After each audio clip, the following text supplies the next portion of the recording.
Okay, Mike. Fran, that's 63%. The opponent's shot against you out in LA. What was that? Why? Yeah, they got it going early. They shot it well from the perimeter. Uh, we, I thought our ball screen defense got better as the game went on. Wasn't good early. Uh, I think our shot selection and our execution offensively when they were hitting was not what it needs to be, especially on the road. Elliot. Hey, Fran, I was just wondering if you had any sort of update on Peyton. Yeah, he's pretty sore. Uh, you know, he had, he had that situation in the first half when we drove baseline and went down, and then then he had his other thing that has kind of been off and on. So he had two different things. That's why we shut him down for the game. So we'll see how it is, in the next day or two. Tyler. UCLA made their first 9 shots from the field. What would you just attribute the slow start to? Yeah, they were really aggressive and shot it well not only inside but from the perimeter. I thought we worked really hard in practice the last couple of days. I thought we would be better and kind of give them credit for it. We were better as the game went on. But we got to be better at the start. Chad.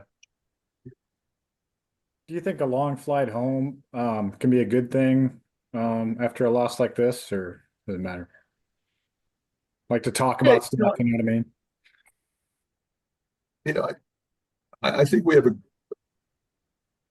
a really good group, Chad, with guys with character. We've got some veteran guys. Uh, we will try to move on from what has not been a good trip and learn from some of the mistakes we made. And we'll remain positive. I want them to remain positive with each other and, just start preparing for our next opponent and recognize some things that happened tonight that, moving forward aren't acceptable with regard to, 9 straight buckets to start the game. And like I said before, -10 on the glass. And we had uncharacteristic turnovers. We had 9 turnovers out of our point guard position. Those two guys are usually really, really good with the ball. We've got to be better there. Take a couple more, Mike. Oh, I'm sorry. I didn't realize that was still on. Oh, okay. Elliot. So, Fran, I'm curious as to what's the conversation like with the team in the middle of this? Are you trying to rally the troops? Is it just fix what you can and move forward? What's it like mid-game for you? I think everybody's different. I think you got to understand your team. You know, I jumped them pretty good at the start of the game. I'm not a guy that does that a lot. Uh, I thought they needed to hear it in that way. Wasn't like that after the game. Wasn't like that primarily at halftime. It was more business-like and trying to give them some things that we think are going to work.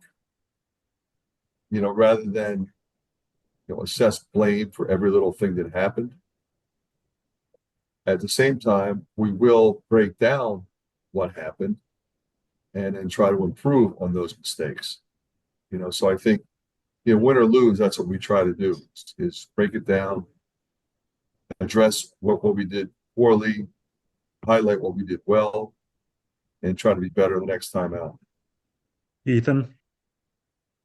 Hey, Coach, when you're looking at the struggles you guys have had on the road, is there any tweaking you can do to your protocol that might help get you guys off to a better start?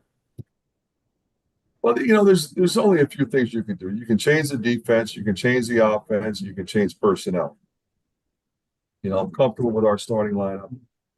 You know, we changed our lineup throughout the course of the game. We found one that was pretty good at the end, and then we changed our offense, we changed our defense, we started pressing more, we started trapping more.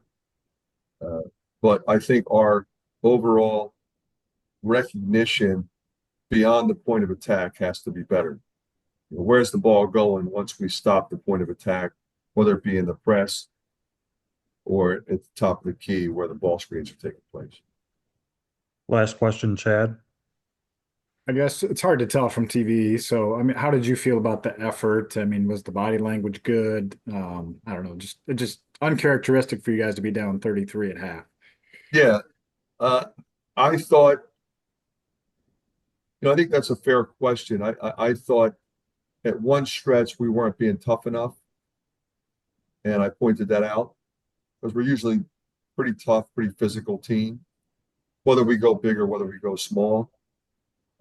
I think this is a terrific group of competitors, and I thought, we were. One of the things that upset me in that stretch was I thought we made some mental errors. Like you're talking about, okay, did I see a lack of effort? I didn't see a lack of effort. I saw a lack of execution to some of the things that we prepared for. And that's disappointing because that leads to, falling behind. So of all the teams that I've coached, it's one thing I'm really proud of. Any team that I've ever had, even before I came here, our guys stay locked into the game plan and they compete and they compete in terms of how they think. A lot of times people think, we just play harder, we just go 100 miles an hour. What you have to do is think the game the right way, understand what they're doing to us, what will work against them, what maybe we prepared for that has to be changed. Obviously that was a game where whatever game plan we came up with, we were tweaking that throughout the entire game. And that's what happens. Sometimes it happens every game, but some things in the game, but sometimes on the road, especially, you got to tweak things. And so we were a little slow to react to the changes. And, I think moving forward, I think we'll be a lot better. Okay, Coach, thank you. Have a safe Thanks, guys. trip back.